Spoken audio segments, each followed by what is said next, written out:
Yogyakarta kayaknya nggak lengkap kalau kita belum mencicipi bakpia. Itu loh kue tradisional yang bentuknya itu bulat pipih, terbuat dari campuran kacang hijau dengan gula yang dibungkus dengan tepung. Namun seiring perkembangan zaman, kini bakpia sudah bervariasi isiannya.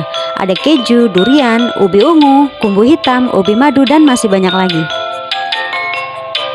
Nah, kebetulan nih kediaman keluargaku dekat dengan salah satu cabang produsen bakpia, yaitu Bakpia Fresh Oven 555 Mbak Vicky. Ini itu ada di Jalan Prambanan Piungan, Selatan Perempatan Pasar Gendeng.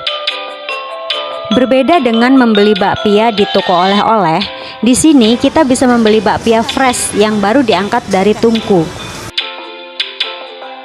Ada pilihan kotak juga loh, yaitu kotak isi 10 biji bakpia, 30 biji bakpia, atau 60 biji bakpia.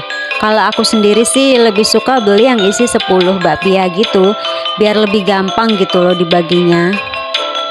Bakpia Fresh Oven Mbak Vicky ini mampu bertahan hanya 3-4 hari di dalam suhu ruang, dan lebih dari seminggu kalau simpannya di dalam freezer.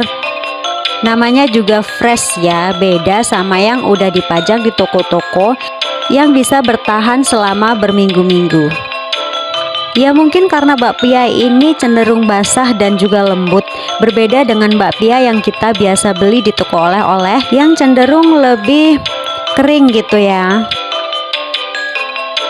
Menilik sejarah bakpia di Jogja, secara historis, bakpia adalah makanan impor dari negeri Tiongkok yang dibawa oleh para imigran Tiongkok pada dekade awal abad ke-20-an.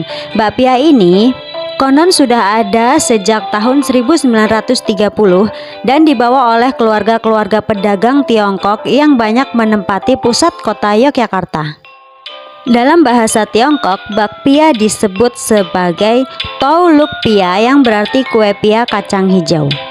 Namun ada pula yang menyebut bahwa bakpia berasal dari kata bak dan pia. Bak sendiri berarti daging babi, sedangkan pia adalah kue yang terbuat dari tepung. Jadi secara harfiah, bakpia adalah kue yang terbuat dari tepung berisi daging babi. Namun, mengingat bahwa penduduk Indonesia, khususnya Yogyakarta, beragama Islam, maka daging yang semulanya melekat pada bakpia diganti oleh kacang hijau. Nah, penemu bakpia kacang hijau ini adalah Queen Sun Kwok yang konon merupakan pemilik bakpia Patok 75. Queen Sun Kwok mulai menjual bakpia kacang hijau ini pada tahun 1948. Namun, kala itu bakpia masih dikemas menggunakan besek dan belum diberi nama atau merek. Lalu pada tahun 1980 mulai muncul tuh kemasan bakpia, label atau merek. Sejak saat itulah bakpia juga mulai dikenal oleh masyarakat luas. Kampung pertama kali yang membuat bakpia ini adalah Kampung Patuk di Yogyakarta. Oleh sebab itu, kampung ini dikenal sebagai sentral industri bakpia. Karena di sana banyak pembuat bakpia, baik skala besar hingga industri rumahan. Mungkin itu sebabnya kebanyakan bakpia di Yogyakarta memakai angka pada mereknya, misalnya bakpia 25, bakpia 75, atau bakpia 35. Angka-angka itu sebenarnya merujuk pada nomor rumah atau nomor jalan para produsen bakpia.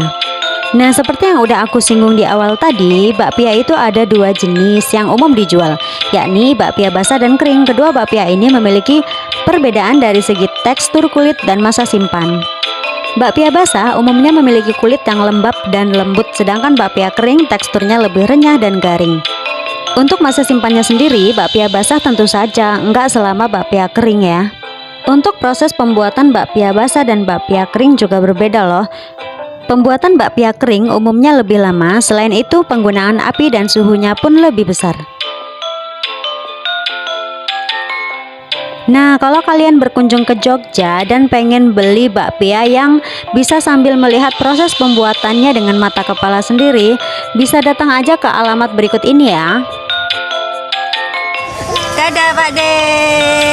Kiss bye. Kiss bye-nya belum. Cacar, Pak. Jangan ikut cerene.